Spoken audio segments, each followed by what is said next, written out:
Hands up, everybody.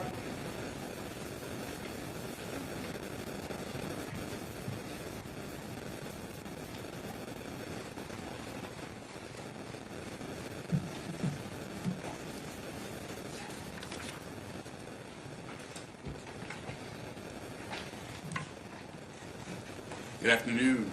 I'm Breon Peace, the United States Attorney for the Eastern District of New York. Thank you all for joining us today. With me today are James Diddy, Assistant Director in charge of the FBI's New York Field Office. We have Deputy Chief Carlos Ortiz, Commanding Officer of the NYPD Special Victims Unit. And we have my office's outstanding prosecution team, Aaron Reed, Megan Farrell. Your child needs these three key factors to get into an Ivy League or top 25 university. And it's not having a good GPA or SAT score. Let me explain. 90% of students with a 4.0 and Philip Pilmar. We're here today to announce the arrest and charging of three defendants. Former CEO of Abercrombie and Fitch, Michael Jeffries, Matthew Smith, and James Jacobson on charges of sex trafficking and engaging in interstate prostitution. Powerful individuals for too long have trafficked and abused for their own sexual pleasure young people with few resources and a dream of securing a successful career in fashion or entertainment. To anyone who thinks they can exploit and coerce others by using the so-called casting couch system, this case should serve as a warning. Prepare to trade that couch for a bed in federal prison. The message from today's prosecution is clear. Sexually exploiting vulnerable human beings is a crime, and doing so by dangling dreams of a future in fashion or modeling or any other business is no different. My office and our law enforcement partners will always prioritize standing up for victims, no matter their gender and no matter how powerful the wrongdoers think they are. We will hold them to account. As we allege in the indictment, between 1992 and 2014, Michael Jeffries was the Chief Executive Officer of Abercrombie and Fitch. Abercrombie was a widely known clothing retailer with stores around the world. Aspiring fashion models knew that a place on one of Abercrombie's iconic ads could be the ticket to success in the modeling industry. But while Jeffries was the CEO of one of the most recognizable clothing retailers in the world, he was using his power, his wealth, and his influence to traffic men for his own sexual pleasure and that of his romantic partner, Matthew Smith. The charging documents described in graphic and disturbing detail the violent and exploitive acts these defendants perpetrated, for which they will now face justice in a court here in the Eastern District of New York. So here's what's alleged in the indictment. Jeffries and Smith employed James Jacobson to act as a recruiter to find men. Jacobson engaged in, quote, tryouts with men across the world where he would typically pay them to engage in sex acts with him. Following the tryouts with Jacobson, Smith would often then personally approve whether the men who were selected would meet Jeffries and Smith. The defendants would fly the selected men to Jeffries and Smith's homes in the Hamptons in New York City or to hotels around the world in such places as England, France, Italy, Morocco, and St. Bart's for the purpose of attending events to engage in commercial sex. But beyond simply hiring men for sex, Jeffries, Smith, and Jacobson used force, fraud, and coercion to traffic those men for their own sexual gratification. For example, as alleged, the defendants employed a referral system and an interview process that did not inform the men of the details of the sex events before they attended, including the full extent and nature of the sexual activity that would be required of the men at these events. They caused the men to believe that attending these sex events could yield modeling opportunities with Abercrombie or otherwise benefit their careers. Smith and Jeffries employed a secret staff to operate these sex events. The staff ensured that the men signed non-disclosure agreements and handed over their personal items, such as their phones, before the start of the events to maintain the secrecy of these events. The defendants caused the men to believe that not complying with requests for certain acts, sex acts, during the events could harm their careers. The defendants pressured the men to consume alcohol, Viagra, and muscle relaxants known as poppers during the sex events.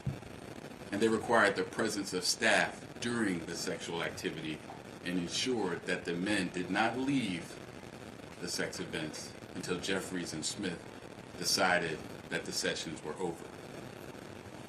Also, as alleged, on more than one occasion, Jeffries and Smith either directed others to inject or personally injected men with an erection-inducing substance for the purpose of causing the men to engage in sex acts the men were incapable of engaging in or unwilling to engage in.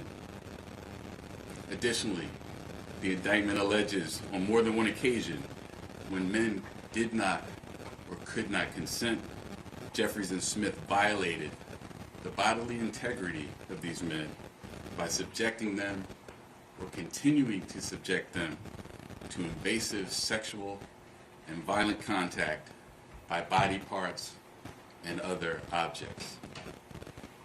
As alleged in the indictment, Jeffries, Smith, and Jacobson didn't just carry this activity on a couple of occasions. Their sex trafficking and prostitution enterprise lasted at least from the end of 2008 until early 2015. During that period, the defendants hired dozens of men and transported them to New York and around the globe. They spent millions of dollars on a massive infrastructure to support this operation and maintain its secrecy. This included hundreds of thousands of dollars of cash for commercial sex, prolific amounts of money for staff to run the sex events, money for domestic travel, international travel, hotel rooms, services from a security company, and Jacobson's salary, among other things. Now, this investigation remains ongoing. Although there are 15 John Does identified as victims in this indictment, this interstate prostitution venture encompassed dozens and dozens of men. And I encourage anyone with information about this case, including anyone who was a victim of the defendant's alleged crimes, to contact the FBI. 1-800-CALL-FBI. It's no coincidence that you're confused. They thrive on it. These companies will do anything to keep you overpaying and in the dark about the alternatives of. Now, I want to thank the victims who have already come forward for sharing their stories. Prosecutions like this are really impossible without the bravery of victims who are willing to report what happened to them to law enforcement. This office, Department of Justice, and its law enforcement partners will continue to work tirelessly to protect victims from powerful individuals who use their wealth and their influence to exploit and harm others for sexual gratification. In addition to my team, I'd like to give special thanks to FBI Special Agent Amanda Young and NYPD Detectives Paul Byrne and Antonio Pagan who have worked hard on this investigation in the pursuit of justice. I'll now turn it over to FBI Assistant Director in Charge, Denny.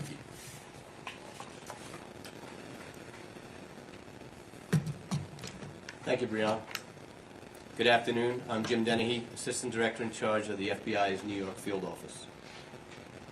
Today's indictment highlights the abhorrent behavior of Michael Jeffries, Matthew Smith, and James Jacobson. What's alleged in the indictment is not only beyond disturbing, dishonorable, and disgraceful, but simply put, it's criminal. In short, these individuals are charged with running a prostitution and international sex trafficking business using a combination of force, fraud, and coercion to induce victims into participating in their illegal operations. The alleged behavior occurred here in New York City and in multiple countries worldwide. The defendants allegedly preyed on the hopes and dreams of their victims by exploiting, abusing, and silencing them to fulfill their own desires with insidious secret intentions.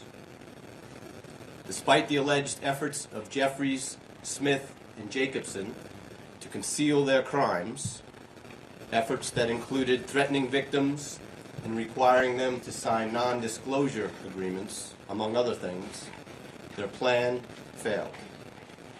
This case is yet another example of individuals using their wealth, power, or reputation to manipulate and control others for their own personal interests. I'd like to speak for a second to the victims in this case and others, both those who have come forward and those we believe are still out there. The FBI and our partners make it our mission to prioritize those who have been victimized by sexual predators. We know victims come from all walks of life. They're our neighbors, our friends, and members of our community. We won't allow these criminal acts to go unchecked.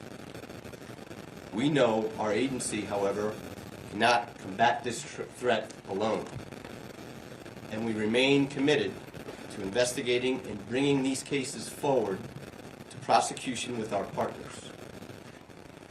We have dedicated teams ready to listen to you and to advocate for you, and we have victim specialists available to provide the necessary resources you need. If you or someone you know is a victim in this case or any other, the number to call is 1-800-CALL-FBI or online at tips.fbi.gov. We are committed to ensuring you not only get the assistance you need to cope, but also that you're aware of your rights. I'd like to thank the U.S. Attorney for the Eastern District of New York, Breon Peace, and the members of ED&Y's Civil Rights Section and Long Island Division's Criminal Section.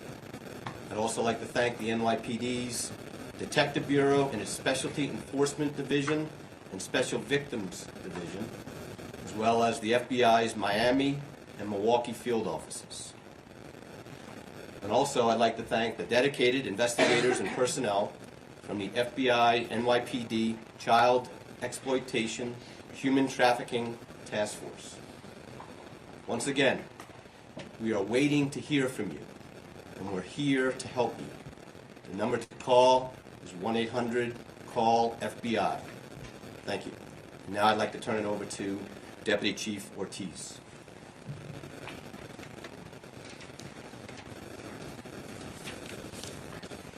Hello, my name is Deputy Chief Carlos Ortiz. I am the commanding officer of the NYPD Special Victims Unit.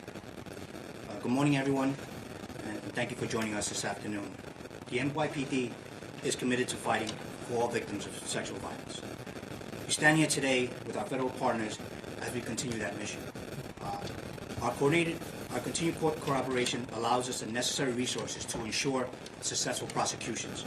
First of all, I want to thank Attorney Pierce, FBI Assistant Director in Charge Dennehy, and their staff, along with my human trafficking unit led by Captain Chase and Lieutenant Picarello for their diligent work in regards to this case. As evident by today's announcement, we hope our work is able to bring some sense of dignity back to these survivors. The NYPD encourages all survivors of sexual-based violence, including trafficking, to come forward and speak with us, regardless of gender, immigration status, race, or sexual orientation. Our investigators are equipped to handle all reports. Our joint federal teams remain committed to end all human trafficking. The mission and obligation of the NYPD Special Victims Unit is to provide a voice for those that feel unheard. We are here for you. Together with our federal partners, we will continue to fight for the victims of the city and all over the country. Thank you.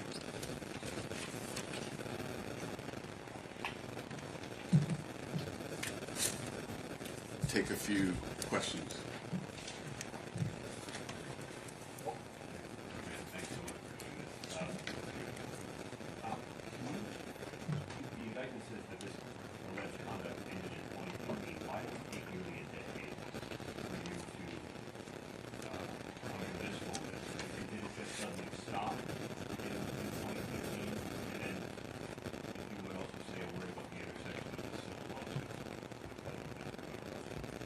Yeah, so, these prosecutions really depend, as I said earlier, on the bravery of the victims to come forward and tell their stories.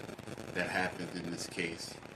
Once that happened, our team and our law enforcement partners investigated this case thoroughly and quickly, and we're now arriving at this day where we're charging the conduct. So I say to all victims, we're here, we will listen, we will investigate, and bring charges where appropriate.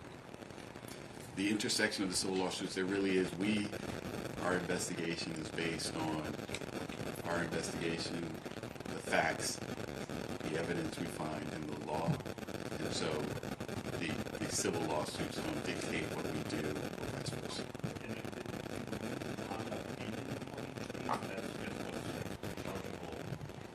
I will say, I think the best way to answer that is to say this investigation remains ongoing. We encourage any victims or any witnesses to come forward with additional information, and if there's a need to bring further charges, we of course will not hesitate to do that. I have a question about the events themselves.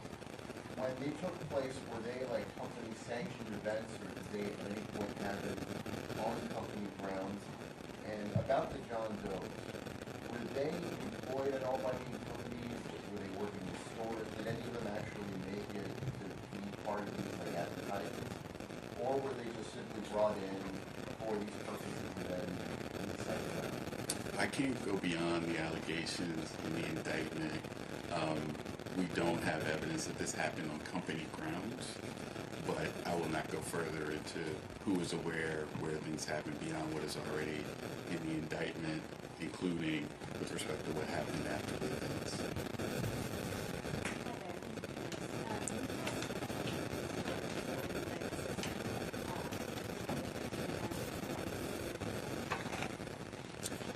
I can't get into our interview process. We interviewed many, many witnesses. As I said, the team and our law enforcement partners did a very thorough investigation into this activity. We have named 15 John Does, but as I indicated before, there may be other victims out there. We're hoping to hear from folks after this, and we will take action as appropriate. How did your office first learn about these events and what was happening? I think we became aware through media reports, which is not uncommon when you have media that reports on stories that relate to crimes, alleged crimes. We follow up and do our diligence. Thank you for doing this, Darla Miles. Let me ask you 2 questions. I think I want to clarify a little bit on Mark Morales' point.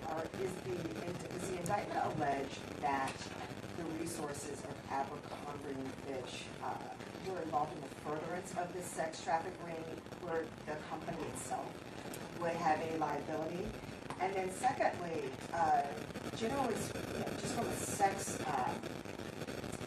from a sex victims and sexual violence and investigatory standpoint, we have this situation, these scenarios that are now victims are coming more forward publicly about power, control, manipulation of those who have aspirations. You have the Sean Combs case, you have this case. Are we finding that there are going to be more widespread investigations with regard to issues of power, exploiting and manipulating people? Do we see like a trend happening where more victims are coming forward? So it's twofold. So on the first question, we don't allege in the indictment that the resources of Abercrombie and Fitch were used in furtherance of this criminal activity.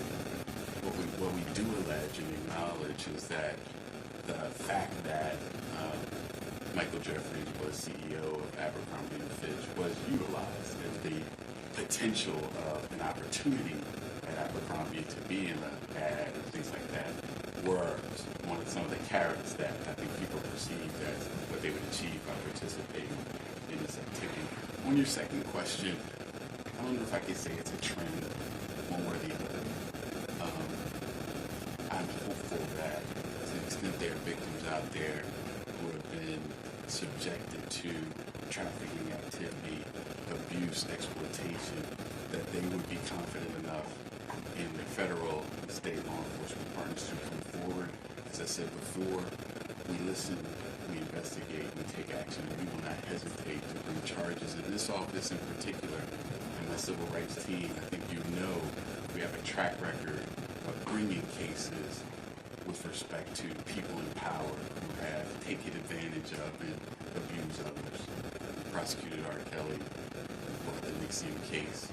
We don't hesitate to hold the powerful and the wealthy to account if they have violated federal laws. And just to clarify, when I say the trend from the power, I think you may have just clarified that, but with regard to, how widespread and pervasive it seems to be becoming externally facing with regard to those in power, control, manipulating and exploiting people.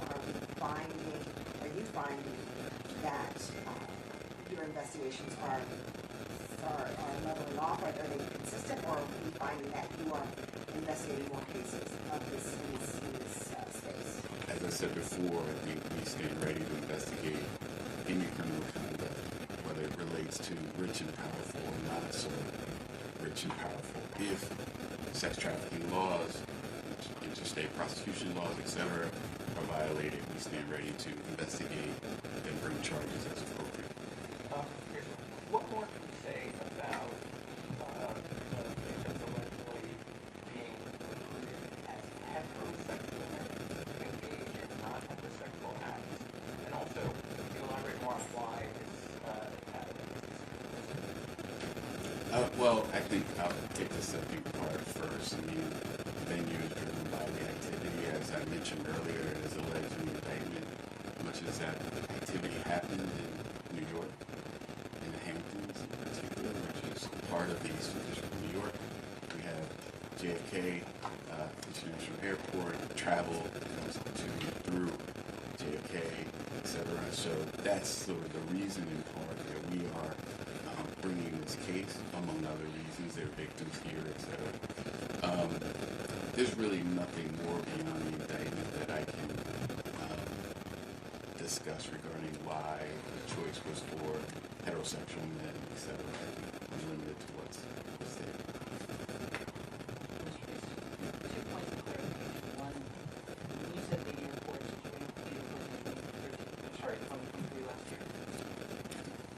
Yes. Then these 15 people who bravely came forward, had any of them had previously complained to law enforcement, for example, local law enforcement?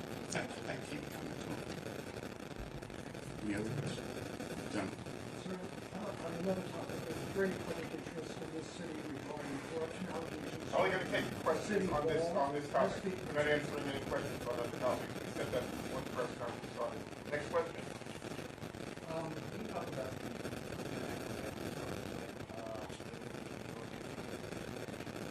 Yes, so they will have their initial appearances in courts, Florida and I think Minnesota.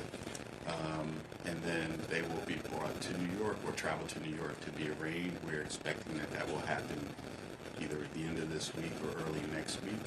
In terms of detention, we put in a detention memo outlining our position for Matthew Smith.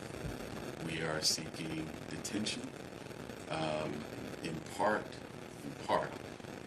because he is a dual citizen of the United States and the UK. The risk of flight are particularly acute with him, and for the other two, we're seeking substantial bail packages. If those aren't met, of course, we expect that they would be detained as well. Obviously, those decisions are up to the judges who do their arraignment. In regards to evidence, you said phones were taken from any of the police cars. Do you have any video on top of or other evidence besides the story? We have substantial evidence. We have travel records, we have financial records, we have testimony of victims and other witnesses. So we think we have a lot of evidence that corroborates the charges in this case. Last question.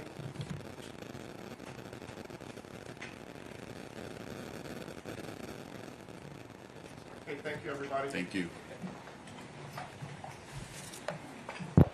There's a press release, an indictment, and a detention letter on the table. When you go out, feel free to help yourself to it.